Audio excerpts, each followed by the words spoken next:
Boa tarde, pessoal. Vamos para mais uma palestra, né? Pela WTEA. Começar agora às 2h, para não haver atraso, né? Então, boa tarde, senhoras e senhores. Em nome da Unemat, campus de Sinop, e da Faculdade de Ciências Exatas e Tecnológicas, FACET, e do curso de Engenharia Elétrica, iniciamos nesse momento a abertura de mais uma palestra que faz parte das atividades do projeto de extensão Webinar Temático como Estratégia Interdisciplinar Acadêmica, WTEA. O WTEA, o Webinar Temático como Estratégia Interdisciplinar Acadêmica, é um projeto online, gratuito e com certificação destinado a toda a comunidade. O WTEA tem como objetivo apresentar e discutir diversos assuntos propiciados pelas áreas da engenharia elétrica, física e matemática, abordando temáticas com o intuito de despertar no público o interesse pelo estudo coletivo e valorizar a importância do conhecimento diverso. Agradecemos a presença do nosso convidado de hoje, Juan Manuel Rome Ortiz, que tratará do tema alocação ótima de geração distribuída e formação de micro-redes para melhorar a resiliência. Agradecemos ainda as demais autoridades, de forma especial os coordenadores de curso, diretores, alunos, professores, servidores e a comunidade em geral aqui presente. Currículo do palestrante. O professor Juan Manuel Rome Ortiz possui graduação em Engenharia Elétrica e mestrado pela Universidade Tecnológica de Pereira, Colômbia. Doutorado em Engenharia Elétrica pela Unesp, de Ilha Solteira. Atualmente é pós-doutorando na Unesp e na Universidade de Porto, Portugal, no INESC Tech, desenvolvendo uma pesquisa sobre formação ótima de micro-redes. Possui experiência em planejamento e modelamento de sistemas de distribuição de energia elétrica.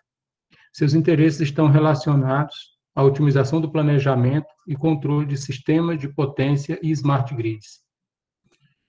Deixamos aqui alguns recados importantes para o bom andamento do evento, antes de passar a palavra ao convidado. Pedimos que cada um mantenha seu microfone desligado ao longo da apresentação. Dúvidas serão sanadas no final da apresentação. Com isso, envie ao longo da mesma suas dúvidas no chat do Meet, para serem selecionadas e respondidas. Ao final da palestra, será enviado no chat um formulário para validação da participação na palestra de hoje. É de suma importância que o mesmo seja respondido.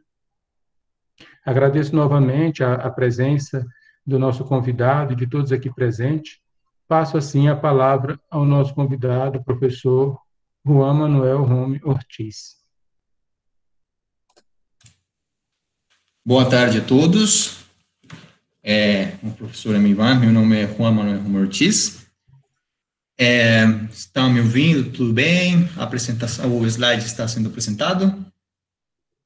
Pelo menos eu estou vendo muito bem, Juan, e o som também está bom. Eu estou ouvindo bem. Aí os demais, se tiver alguém que não estiver ouvindo, se pronuncie. Tá. Perfeito. Então, primeiramente, gostaria de agradecer a toda a equipe da Unemat pelo convite, em especial o professor Emivan Ferreira e o professor Mauro Viegas da Silva, que foram os que fizeram o primeiro contato para o convite. Como o professor Emivan diz, eu sou pós-doutorando da Unesp, da Universidade do Porto, e meu foco de pesquisa é a formação de micro-redes para o melhoramento da resiliência em sistema de distribuição. E daí que, então, minha proposta para apresentar para vocês hoje, o planejamento de sistemas de distribuição de energia elétrica resilientes, com o título Alocação Ótima de Geração Distribuída e Formação de Micro-redes para Melhorar a Resiliência. Na apresentação, O primeiro tópico que vamos ver aqui é o que seria a resiliência em sistemas elétricos de potência. Depois de ter o conceito básico da resiliência, vamos fazer uma introdução sobre o modelamento de incertezas. No nosso caso, seria sobre a irradiação solar e comportamento da demanda. Depois, tendremos o modelamento matemático do sistema de distribuição de energia elétrica, separado em vários blocos. O primeiro seria o modelamento da rede, modelamento de geração distribuída despachável, da geração fotovoltaica, dispositivos armazenadores de energia, que seria nos bancos de baterias. Será apresentado, então, o problema de restauração e operação ilhada de geração distribuída, resultados que temos obtido aqui com a nossa pesquisa, conclusões e recomendações para trabalhos futuros. Bom, então, o que é a resiliência de sistemas elétricos de potência? Podemos dizer, então, que um sistema de potência é resiliente quando tem a capacidade de manter um nível de funcionamento aceitável após uma falta de grande impacto no sistema. O comportamento resiliente de um sistema pode ser descrito com essa figura, onde o eixo horizontal é em função do tempo e o eixo vertical vai ser a potência que está sendo atendida durante cada período de tempo. Então, durante o período T0 a T1 é a operação normal do sistema. Depois de T1, vamos ter uma falta de grande impacto no sistema. Normalmente, a resiliência, os estudos de resiliência estão sendo focados na parte de eventos climáticos, furacões, terremotos, etc. Quando isso acontece no sistema de distribuição, temos uma fase de degradação, ou seja, estamos perdendo parte do funcionamento do sistema, ou teríamos partes que ficam desatendidas. Depois de T2, chega um período de, vamos dizer, estabilidade, ou seja, já sabemos quais partes do sistema foram realmente afetadas pela falta ou pelo evento catastrófico, e a partir de T3, vamos começar com a nossa estratégia de restauração, até chegar o mais próximo da operação ideal do sistema. Quanto mais próximo nós chegamos da operação ideal do sistema, quer dizer que nosso sistema está sendo mais ou menos resiliente. Então, o nosso foco na nossa apresentação hoje é o planejamento de sistemas, ou seja, que vamos, no nosso caso, seria a alocação de geração distribuída da forma mais eficiente possível para fazer o nosso sistema mais resiliente, ou seja, a partir do período de resposta, ele possa chegar o mais perto possível da operação ideal do sistema. Mas então, vamos ver um pouco mais em detalhe com um pequeno sistema de teste. Estamos apresentando aqui um sistema de 33 barras, um sistema clássico para estudos de sistema de distribuição. Ele é alimentado aqui na subestação, na barra 1, e temos 3 geradores distribuídos despacháveis. E 4 fotovoltaicos. Além disso, o sistema tem a capacidade de linhas abertas, ou seja, eu posso transferir carga de um lado para outro com esses circuitos que estão abertos, por exemplo, entre 22 e 12, 21 e 8 e assim por diante. Uma das características que tem estes geradores que estamos considerando aqui é que eles são suficientemente grandes para atender algumas porções da rede. Então, eles podem operar ilhadamente, atendendo a sua própria barra e, se for possível, outras barras do sistema, quando for necessário. Então, isso seria a operação normal do sistema. Quando acontece alguma falta, por exemplo, no nosso caso, vamos simular uma falta que seria a mais catastrófica, perder a subestação e algumas barras do sistema. Quando a degradação, isso seria na nossa fase de degradação. E aí determinaríamos quais partes do sistema ficariam isoladas até chegar no ponto de estabilidade e saber que realmente qual sistema vai funcionar, qual parte do sistema não. Para isso, o primeiro passo seria uma parte de isolação das faltas. Nesse caso, então, para poder isolar as faltas, vamos operar as chaves de manobra do sistema e abrir onde for necessário. No nosso caso, vamos abrir estas linhas para isolar a falta e isolar a subestação. Pronto. O que aconteceu aqui? Que perdemos o funcionamento total do sistema. Por quê? Embora eu tenha geradores distribuídos alocados no sistema, a minha referência para cálculo de fluxo de potência era a subestação. Quando eu perco a subestação, eu perco o funcionamento do sistema. Então, como eu disse no começo, os geradores distribuídos que estou considerando são suficientemente grandes para atender a sua carga e outras cargas do sistema. Então, neste momento, daqui para frente, eles vão operar de forma ilhada e devem ser, então, a nossa referência para cada uma das ilhas que vão ser formadas. E vamos mostrar, então, umas estratégias para restaurar a carga. A primeira delas, vamos considerar sem o traspasso de cargas entre alimentadores, ou seja, as linhas que estão abertas vão se manter abertas. O que aconteceu? Foram formadas 3 microredes, uma com cada um dos geradores, porém, ainda temos partes do sistema que ficam fora de serviço. Aí, e cada um destes geradores vão funcionar como unidade mestra, ou seja, eles têm o controle de tensão sendo a referência de cada uma das microredes. A segunda estratégia, agora vamos permitir a reconfiguração. Quando eu permito a reconfiguração, é possível recuperar mais carga. Porém, ainda não é possível recuperar os 100% da carga, ou chegar no estado ideal de operação da rede. Nesse caso, por exemplo, através da reconfiguração do sistema, conseguimos recuperar as barras DC7, DC8, e fechando este circuito, conseguimos restaurar a barra 8. Mas, como eu disse, não é suficiente para atender os 100% do sistema. Agora, vamos permitir a alocação ótima de geração distribuída no sistema. Neste caso, é possível já ter o total funcionamento da rede com 3 microredes, cada uma para os geradores distribuídos, e vemos como os geradores novos que são instalados, os de cor azul, nas barras 13, 19 e 23, permitem com que toda a carga que estava sendo desatendida nos casos anteriores, agora esteja em serviço. Outra das características que tem estes geradores novos que estão sendo instalados e os fotovoltaicos é que eles vão operar como unidades escravas, ou seja, eles vão estar sujeitas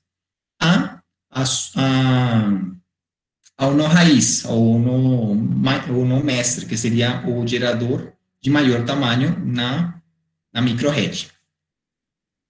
Então, o nosso desafio para resolver este problema é encontrar uma configuração com microredes e alocação ótima de geração distribuída para minimizar a carga que não está sendo atendida depois de um evento de falta. Como vamos fazer isso? Vamos propor um modelo de programação linear interamista, e como estamos trabalhando com fontes de geração renováveis, vamos ter que formular um modelo de programação estocástica. E aqui que entra a parte do modelamento das incertezas. Quando trabalhamos com incertezas, no nosso caso, vamos trabalhar com dados históricos. Vamos ter o comportamento da irradiação solar e o comportamento da demanda. Esses dados são dados reais, tomados de um sistema durante uma estação, ou seja, aproximadamente 4 meses. Qual é o problema de considerar toda esta quantidade de dados? Que o problema ficaria computacionalmente intratável, ou seja, não conseguiríamos resolver o nosso problema em tempos computacionais adequados. Porque eu teria que calcular o estado da rede, o fluxo de potência, para cada um destes pontos.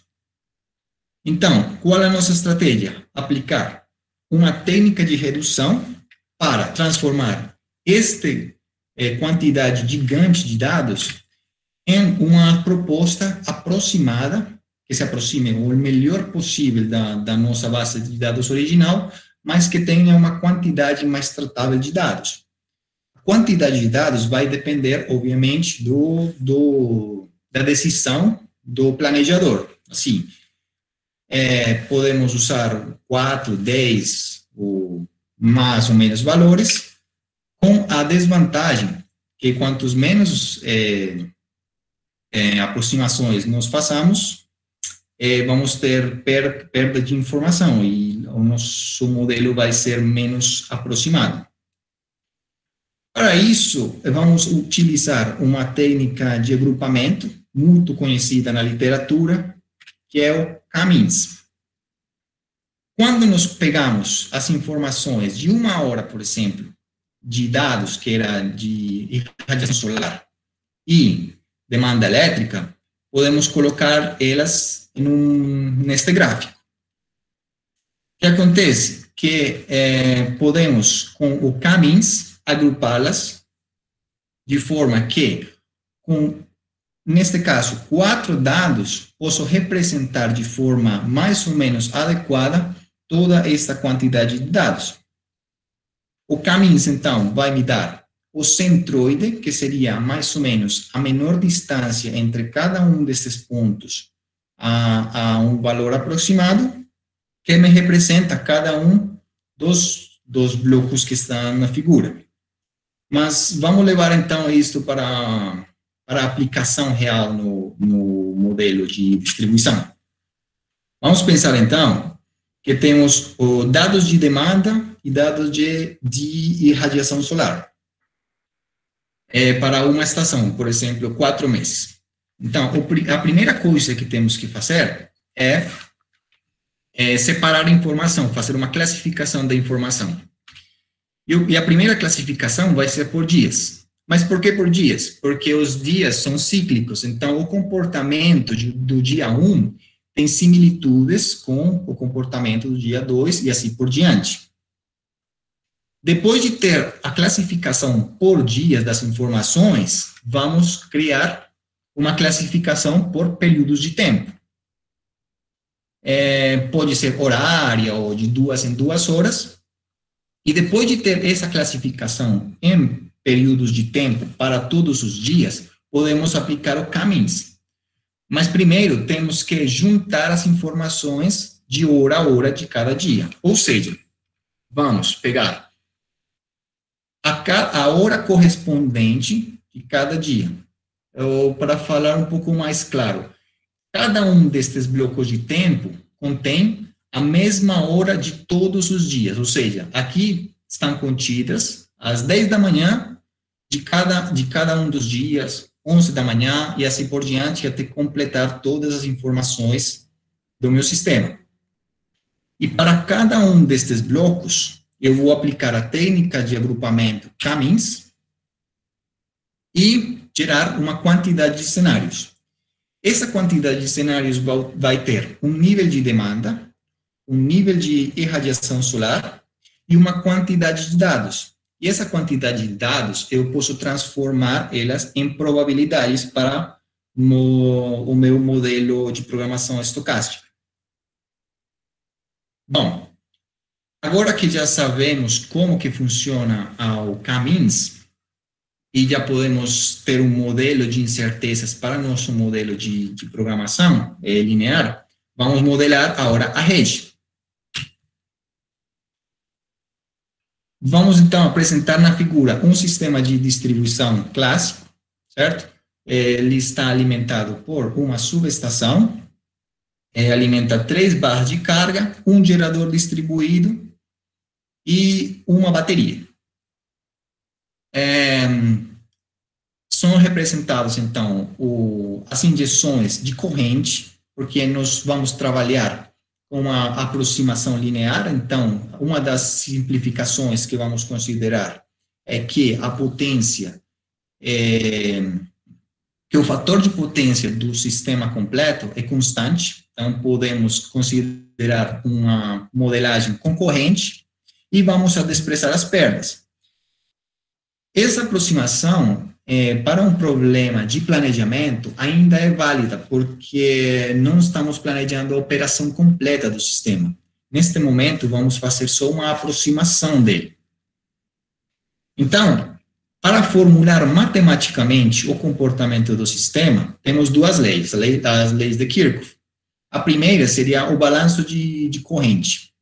Então, para todas as barras, vamos formular a primeira lei de Kirchhoff, que seria o somatório para uma barra I de corrente, toda a corrente que entra, certo?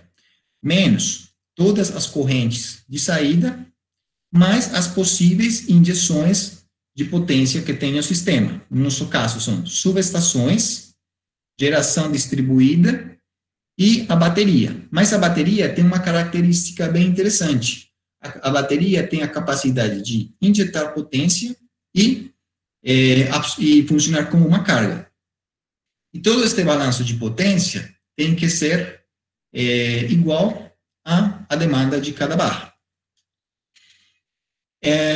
Nas equações, elas têm que ser formuladas para os conjuntos de período de tempo e cenários. Ou seja, estas equações vão ser calculadas para cada uma das barras do sistema e para cada um dos períodos e dos cenários contidos no período.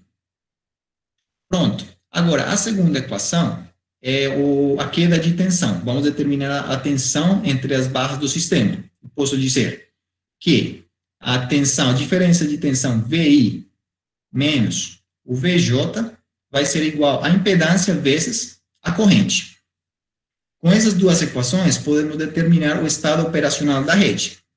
Agora, o seguinte passo seria o modelamento dos equipamentos ativos do sistema, que são os geradores e as baterias. Os geradores distribuídos, eles têm a capacidade de injetar potência no sistema. E essa formulação é válida para geradores despacháveis e para geradores fotovoltaicos.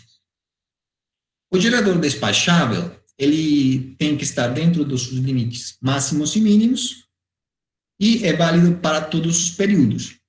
Caso contrário, com a geração fotovoltaica, notem que ela vai ter uns limites máximos e mínimos, só que o limite máximo do gerador fotovoltaico vai depender dos cenários que foram criados lá atrás com a técnica Cummins. Então, para cada bloco de tempo e cenário, eu vou ter um nível de potência máxima disponível nos fotovoltaicos diferente.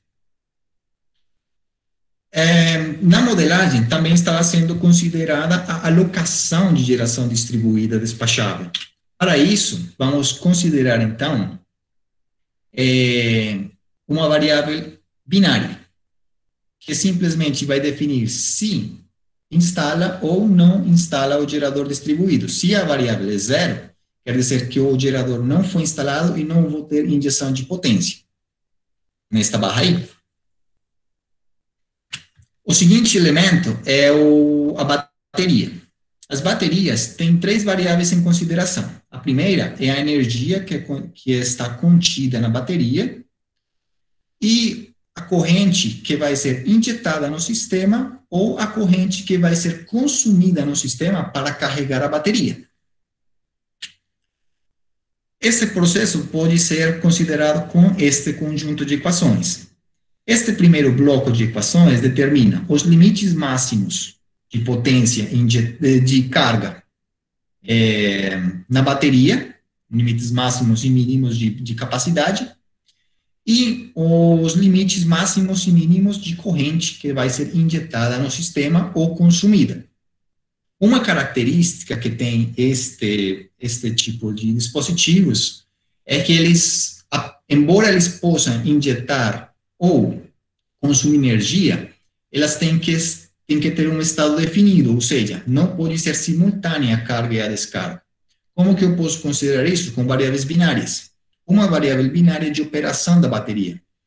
Então, com esta variável binária XBT, eu controlo quando que ela vai carregar ou descarregar no sistema. A outra equação é a energia que está contida no sistema, na bateria, que depende, obviamente, no estado T, depende do estado prévio, e se ela carregou ou descarregou no sistema.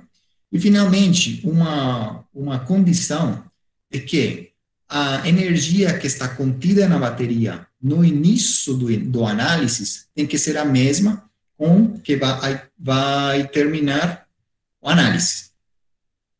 Até aqui, então, foi definido o modelo da rede, o modelo matemático para geração distribuída e baterias. Agora, vamos começar um pouco o modelo matemático para considerar a restauração. E a primeira coisa que temos que considerar é o comportamento das chaves do sistema, ou seja, quando que posso abrir ou fechar uma chave do sistema. Para isso, também, são consideradas variáveis binárias, e elas, o que vão fazer é limitar o fluxo de potência nas linhas, certo? Uma variável W, quando ela é zero, quer dizer que a linha VJ, por exemplo, está desligada e o fluxo de potência é zero. E com estas equações, vamos calcular o limite de corrente que está passando nas linhas e a queda de tensão. Pronto, com essas equações, podemos, então, manipular a topologia da rede. Posso definir quais linhas estão abertas e quais linhas estão fechadas. Agora, quando acontece uma falta, como que eu posso explicar para o modelo que aconteceu uma falta, que tem parte do sistema que estão sendo desenergizadas? Quando acontece uma falta, quer dizer que esta barra do sistema vai ser desatendida, ou seja, ela não pode entrar no balanço de potência, ela não pode entrar nas equações de balanço de corrente. E todas as barras que foram afetadas ou que não podem ser restauradas, também não podem entrar no balanço de corrente. Para isso, também, variáveis binárias que definem o estado de operação de cada uma das barras. Neste caso, seria a variável X, LS, que seria em inglês load shedding, ou deslastre de carga. E como que eu posso manipular o meu modelo inicial para considerar isso? Simplesmente colocando a variável binária de operação das barras no balanço de potência, nas demandas. Quer dizer que quando a variável X é 1, a demanda naquela barra vai ser desconsiderada, porque aqui vai ser 0. E o que acontece com os outros dispositivos do sistema? Eles também têm que ser desconsiderados da operação. Quando uma barra do sistema não está operando ou vai ser desconectada da rede, todos os outros dispositivos, como geradores distribuídos, fotovoltaicos e baterias, também têm que ser, obviamente, desligados do sistema. A ideia básica já está definida, mas temos ainda um problema. Eu preciso separar do sistema toda a parte que está desenergizada, ou seja, eu preciso criar dois sistemas. O primeiro seria o sistema que está em funcionamento, certo? E a outra parte seria criar um subsistema com todos as barras do sistema que estão desenergizadas. Para isso, vamos utilizar um conceito, uma manipulação do modelo com uma subestação fictícia. O que quer dizer isso? Esta subestação, fisicamente, não representa nada no sistema elétrico. É simplesmente uma manipulação aqui do modelo. na qual ela tem a possibilidade de estar conectada em cada uma das barras, e quando uma parte do sistema seja desenergizada ou desatendida, nesse caso as barras J e M, elas vão ser conectadas naquela subestação fictícia. O que aconteceu aqui? Que a parte que está operativa do sistema, esta parte das barras K, I e a subestação, ficou totalmente separada da parte que está desenergizada. Cabe mencionar também que não necessariamente tem que ser uma subestação. Isso aqui também pode ser um gerador distribuído, desde que ele tenha a capacidade de operar ilhadamente e ser uma referência para este subsistema. Então, até aqui, o modelo matemático para representar o meu problema. Mas, quando consideramos geradores distribuídos, uns geradores que podem trabalhar ilhadamente, outros geradores que não podem trabalhar ilhadamente, apresentam-se várias alternativas, então, da operação do sistema. E vamos detalhar cada uma delas. E considerando também o efeito da subestação fictícia. Então, no primeiro gráfico, temos uma subestação que alimenta 1, 2, 3, 4 barras e 2 geradores distribuídos. Neste caso, a referência do meu sistema é a subestação. Então, quer dizer que as unidades geradoras 3 e 2 são unidades escravas, ou seja, elas estão sujeitas à referência na subestação. E como todo o sistema está funcionando, não tenho conexões com a subestação fictícia, porque o sistema inteiro está em operação.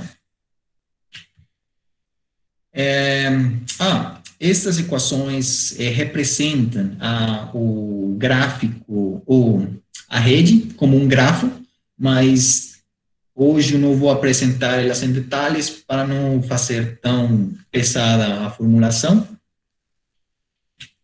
Mas o que acontece quando considero que um dos geradores vai operar como unidade mestre, ou seja, ele pode ser referência de um subsistema. O que acontece? Para cada subsistema, eu posso ter uma única referência. Ou seja, seria a subestação e o gerador que está como unidade mestre. Quer dizer que eu tenho que evitar ou proibir a conexão entre o gerador, que é mestre, unidade mestre, e as subestações, ou com outras unidades mestre. Então, uma possibilidade é conectar dois subsistemas, que seria a subestação conectando na barra 1, e uma microrede na zona de baixo. A outra possibilidade, e as equações que terminam de formular a radialidade da rede e a topologia.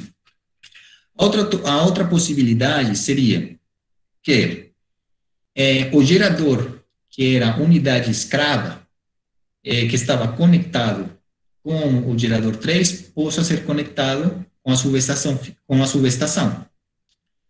Neste caso, não tem nenhum problema, porque este vai ser uma unidade escrava, enquanto as unidades mestres e subestações estão separadas, formando dois subsistemas.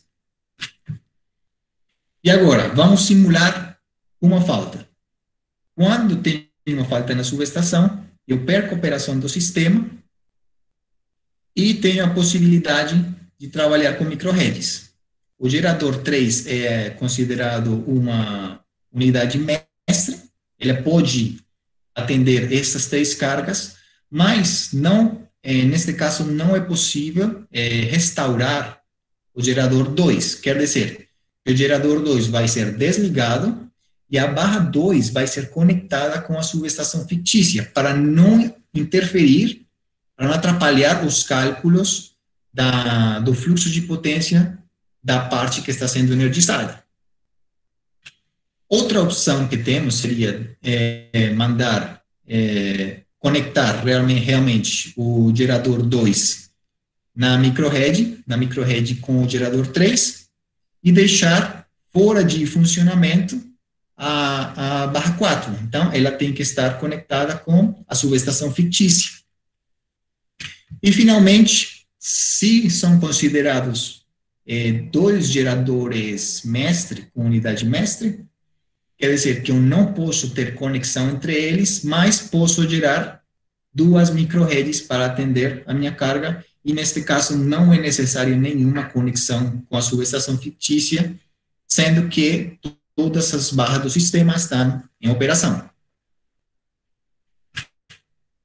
Assim, finalmente, temos um modelo matemático de otimização, no qual o nosso objetivo é minimizar o valor esperado da energia não suprida, que vai depender da quantidade da demanda que está sendo desatendida, o período de tempo e a probabilidade, mais os custos de investimento em novos geradores distribuídos.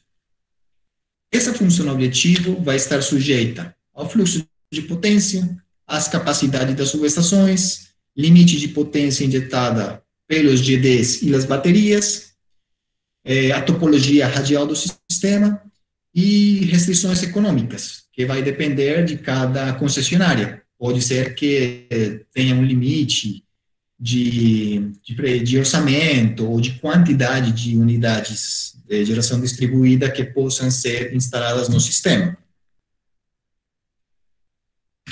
Agora, vamos apresentar, então, os resultados que foram obtidos com um sistema de distribuição real, um sistema de 135 barras da cidade de Três Lagoas, em Mato Grosso do Sul.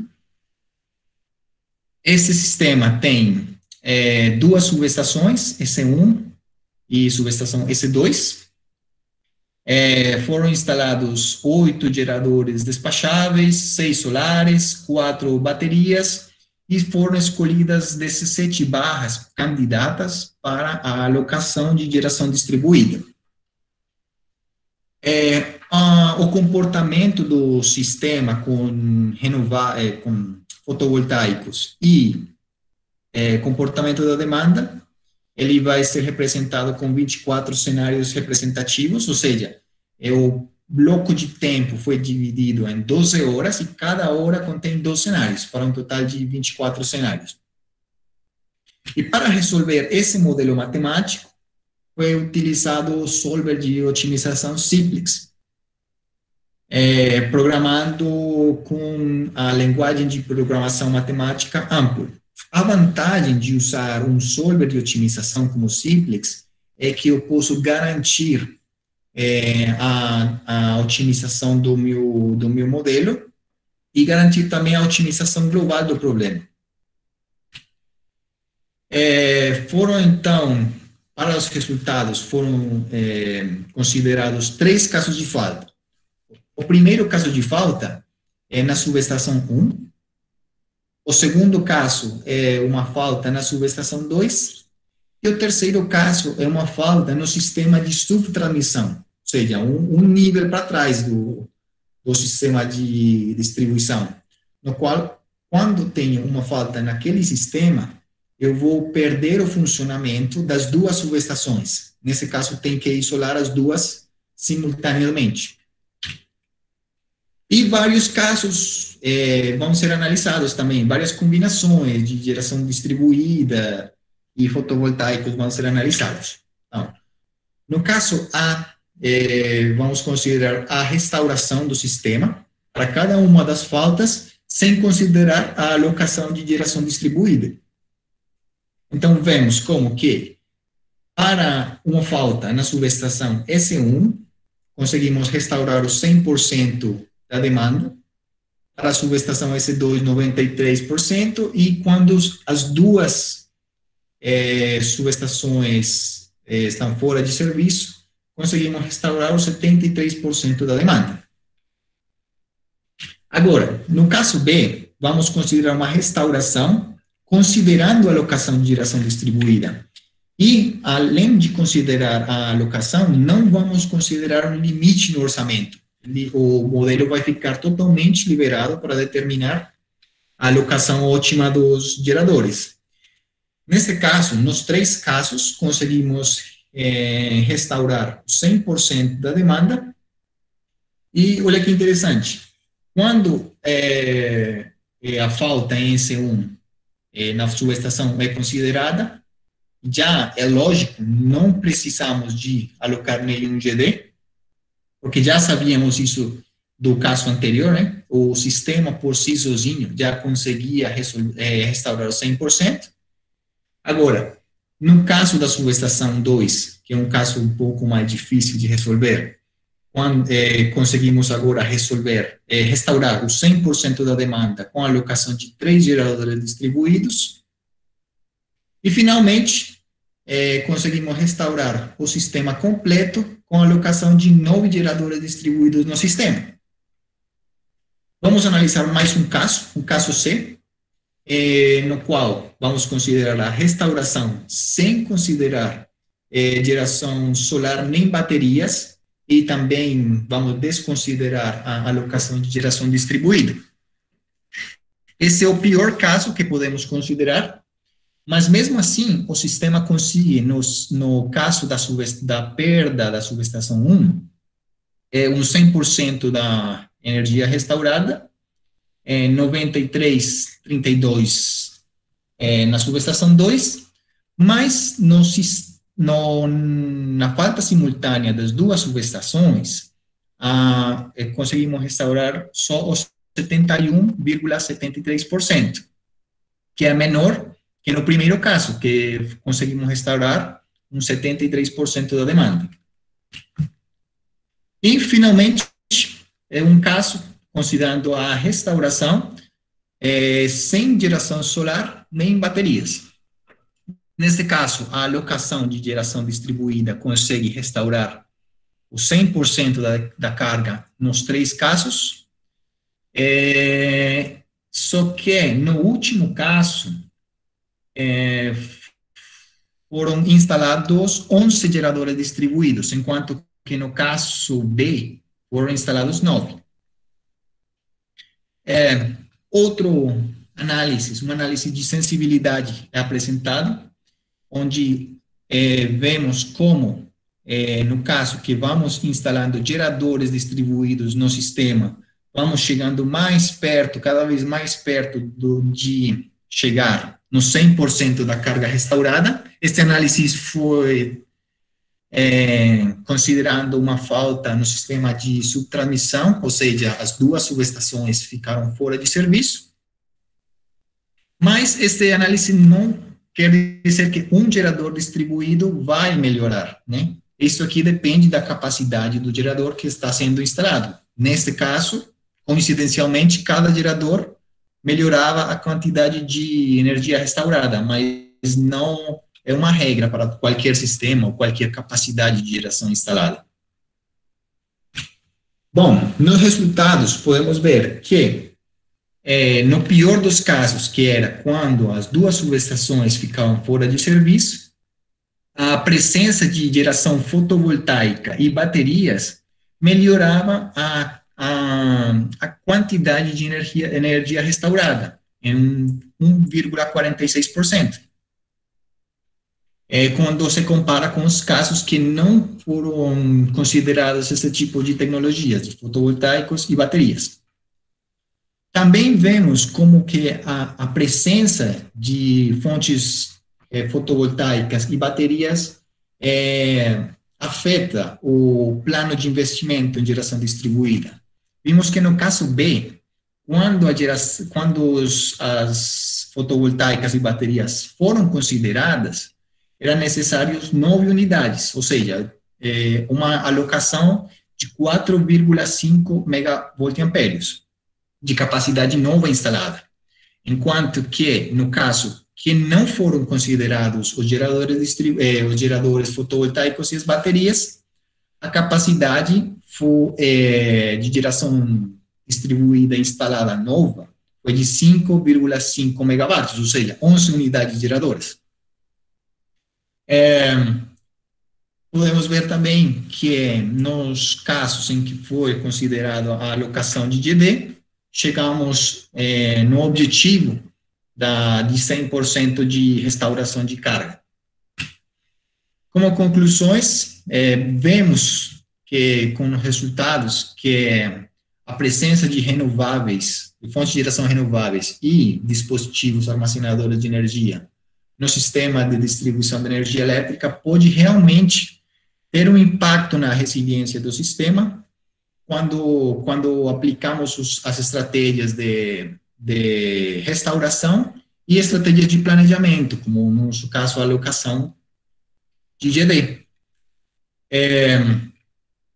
Vemos também que, lógico, a alocação de mais capacidade no sistema, neste caso com geração distribuída, melhorou notavelmente a resiliência do sistema, sempre que conseguimos chegar no 100% da energia restaurada.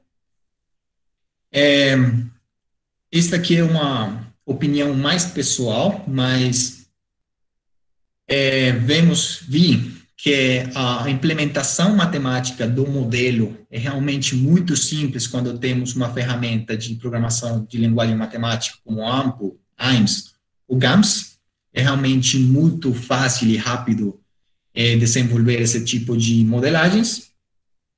E vemos que a nossa aproximação linear foi realmente eficiente para resolver um sistema real.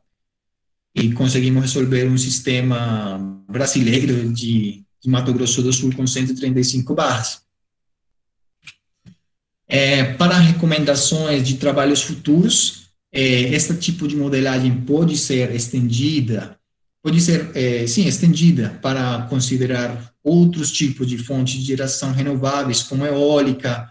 Podem ser considerados alguns tipos de programa de resposta na demanda, com incentivos para os usuários, para que cumpram com certos comportamentos quando existem esse tipo de eventos no sistema.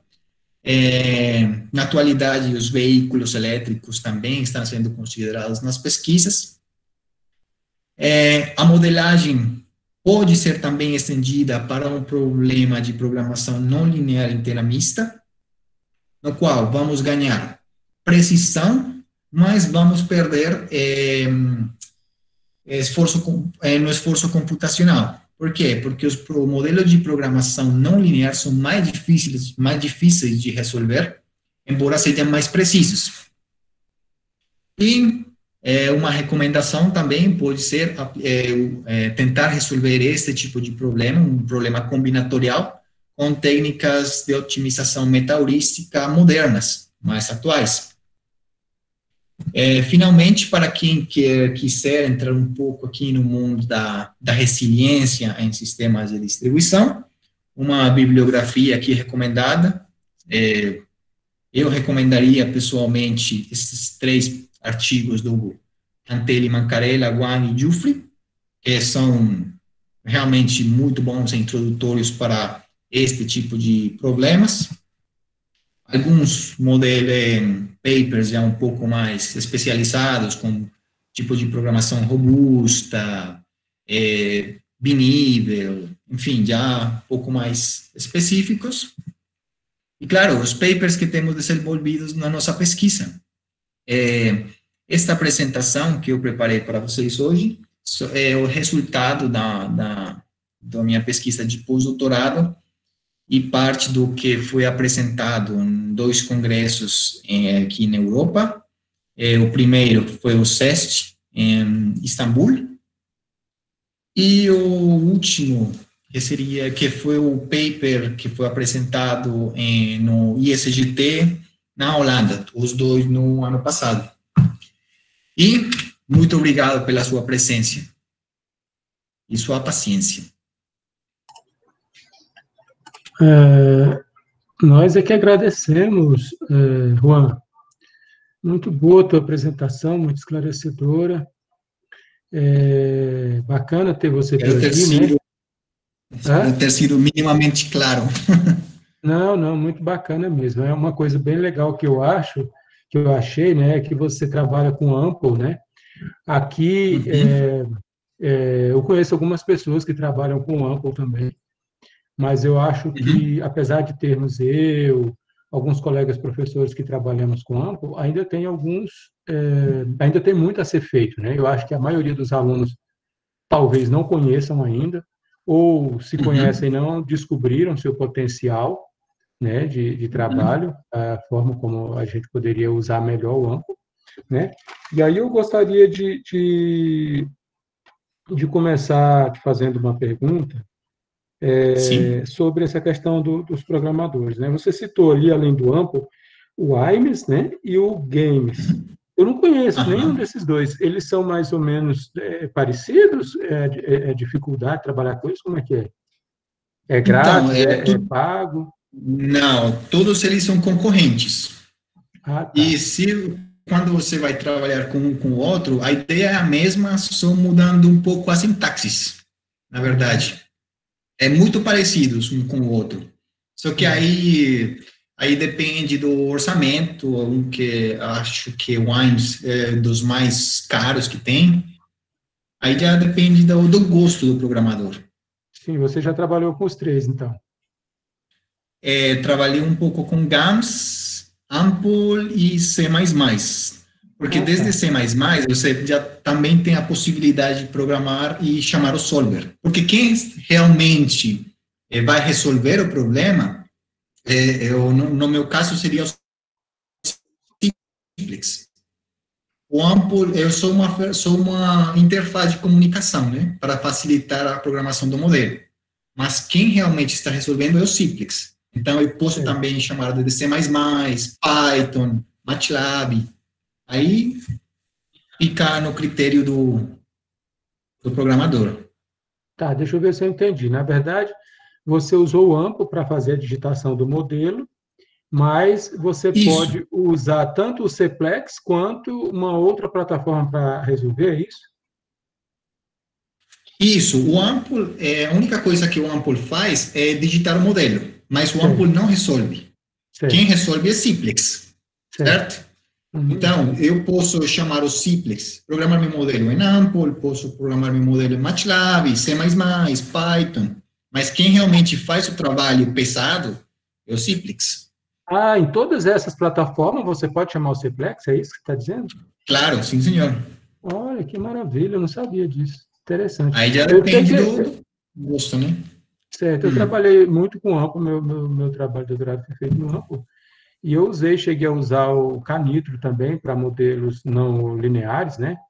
O Uhum. Gurubi, né? Esses métodos, mas eu não sabia que poderia digitar ele em outra plataforma e chamar esses recursos. Isso eu não sabia. Sim, aí a desvantagem é que cada um dos solvers tem um jeito específico de chamar, né? Então, Certo, se eu programo o meu modelo em C++ e quero usar simplex, é uma forma de escrever o modelo. Agora, eu quero usar outro solver, quero usar Canitro, mas aí já teria que entrar a modificar o modelo. A vantagem do AMPL, GAMS e sim, AMS é que com um único modelo, ele já tem a comunicação com todos. certo. É só você colocar, é só chamar, né, eles, né? O Exatamente. software. Beleza. Uhum. O Juan, o professor Luciano Daniel, ele tem duas perguntas para você. Eu vou fazer uma de cada vez, e aí eu acho que facilita. Ele pergunta assim, ó, professor Luciano Daniel, por que foram escolhidas 4 clusters K igual a 4, né, e não 3 ou 2? Isso aí depende da aproximação que você quer fazer com o seu modelo. Quantos mais cluster eu pego, mais próximo dos dados originais eu fico, né? Mas qual é o problema? Que eu estou sacrificando esforço computacional. Quantos mais Hum, clusters eu faço, meu modelo cresce. Então, certo. tem que fazer sopesar, né? Eu prefiro ficar 10 horas esperando por uma resposta que vai ser igual que se eu considero menos cluster e resolvi em 30 minutos. Ah, Isso aí já entendi. depende de quão preciso eu quero o meu modelo. Eu usei 2 clusters, na verdade, para o sistema teste, porque quando eu aumentei para 4, o tempo computacional aumentou muito e a resposta foi a mesma. Então, 2 já foi suficiente para representar meu problema. Isso aí é uma coisa meio que de teste e erro, né?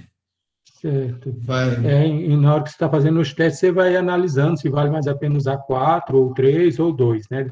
Dependendo da situação, você usa uma quantidade menor, porque a resposta vai ser a mesma, né?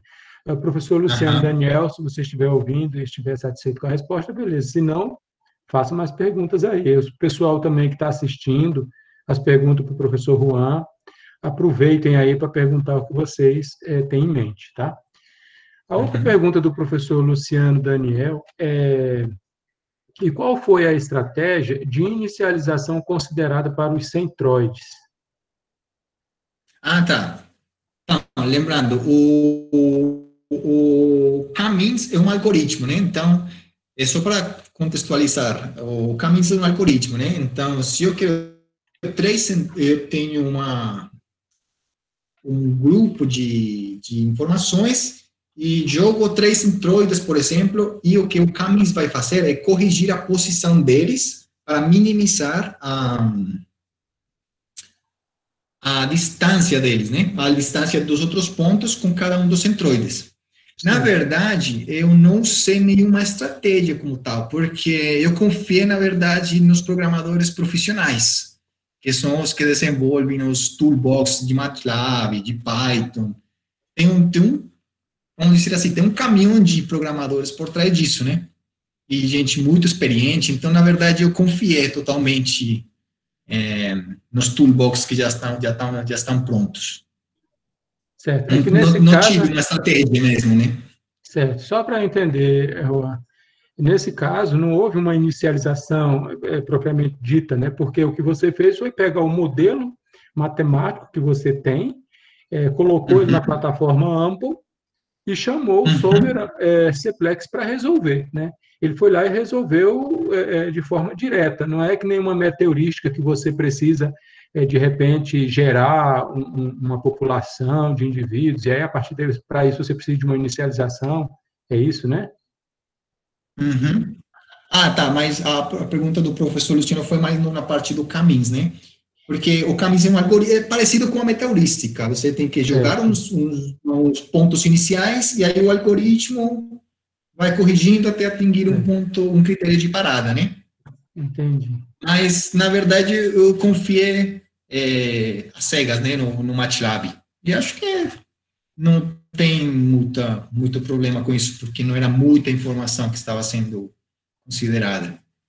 Certo, o professor está confirmando aqui que, de fato, a questão dele era em relação ao caminhos mesmo, que demanda uma inicialização, né? Ah, mas o MATLAB já gera. Certo, entendi. Ele gera a inicialização por si só, né? Então, aí o professor Luciano está dizendo aqui que entendeu, está dizendo obrigado pelas respostas e também parabéns pela ótima apresentação, certo? Aí tem o Carlos Aves, Carlos Aves colocou aqui para você, você deve estar vendo aí no chat. Excelente apresentação, Juan Manuel, congratulations.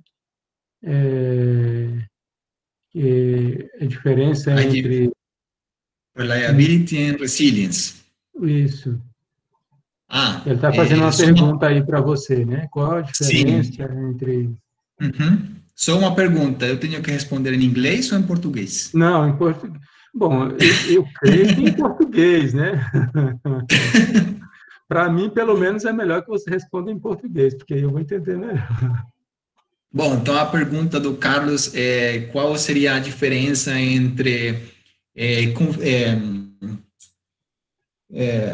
esqueci a palavra, resiliência e confiabilidade. Isso. Quando falamos de confiabilidade, nós temos uns índices. Temos índice SAIF, SAID, e normalmente a confiabilidade, ela é acumulando as faltas, né? E quando são feitos estudos de confiabilidade, são normalmente uma falta no sistema, temos uma falha numa barra ou uma linha do sistema. Agora, quando falamos de resiliência, por enquanto não temos uma métrica exata para falar, o sistema é resiliente ou não. No meu caso, foi a quantidade de energia restaurada, mas não tinha uma métrica mesmo, como tem no SAIF, no SAID, né?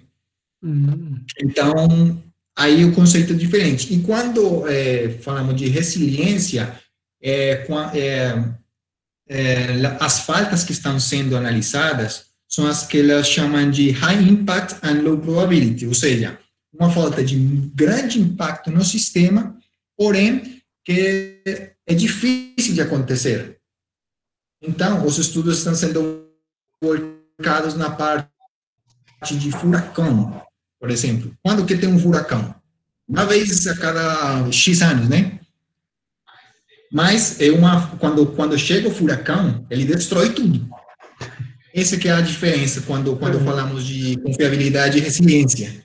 Sim. A resiliência está focada bom, chegou um furacão, destruiu a metade do meu sistema, o que eu faço? A confiabilidade, eu tenho uma falta, eu já tenho uma taxa de falta, um índice de falta, índice de duração da falta, enfim. Aí o conceito, eles podem se juntar, porque no meu caso eu considerei também a restauração, né? Mas são conceitos que são um pouco diferentes. Espero ter sido claro com a minha resposta. Bom, o Carlos, se ele estiver por aí e puder confirmar se entendeu a resposta, beleza. Gente, olha, nós estamos terminando, mas o Juan ainda está aí, se vocês quiserem fazer mais alguma pergunta. Eu queria só fazer, enquanto o pessoal pensa se vão perguntar ou não, Juan, queria só aproveitar para fazer mais uma colocação e, de repente, a gente sai com alguma coisa interessante. Que é assim, eu tenho um problema em aberto ainda do meu doutorado, que é essa problemática das incertezas, né? Eu tinha um modelo lá para trabalhar com a transmissão de energia elétrica, só que com restrições de segurança, né? Considerando as restrições de segurança e também a questão de cenários, né? Avaliando os vários cenários que a gente poderia ter a curto e a longo prazo. Só que essa parte da geração de cenários para curto e longo prazo, eu não conseguia ainda dar um desfecho para isso. Então, o problema está em aberto nesse sentido, né?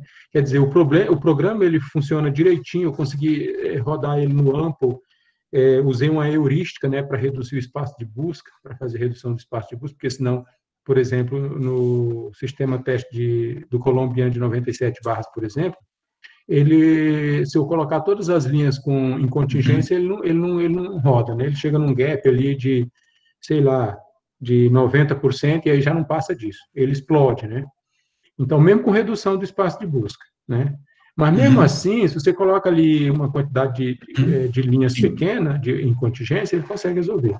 Mas o meu problema foi a geração dos cenários, né? Para a gente poder trabalhar. A geração de cenários que pudesse ser mais explicado do ponto de vista da validação deles. Aí, por isso, eu vi que você falou de cenários ali, se você pudesse falar um pouquinho mais sobre como é que você gerou esse cenário, não precisa ser muito, só para eu ter uma ideia de como é que você falou, na verdade, só que não ficou muito claro para mim.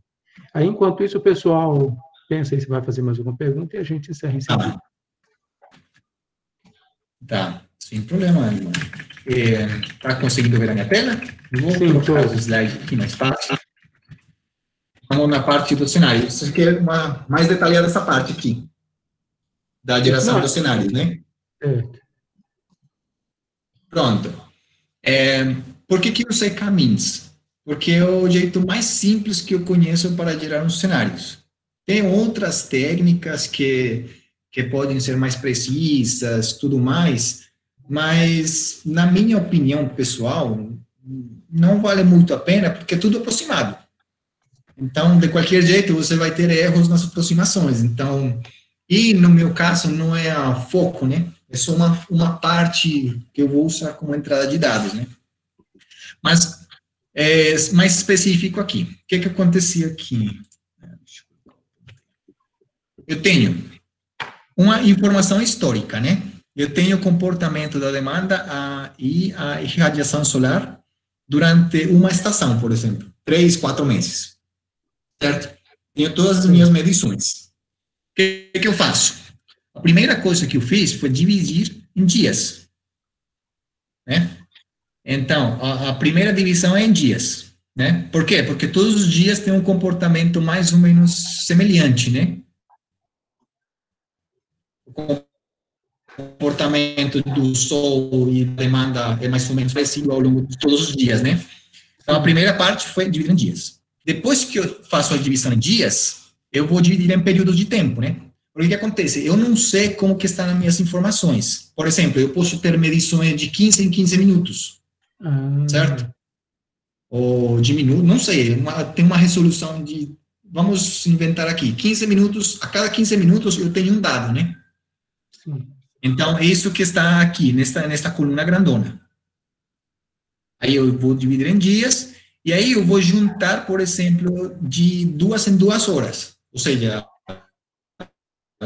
se for de 15 em 15 minutos, cada um destes bloquinhos aqui, pequenininhos, tem 8 dados.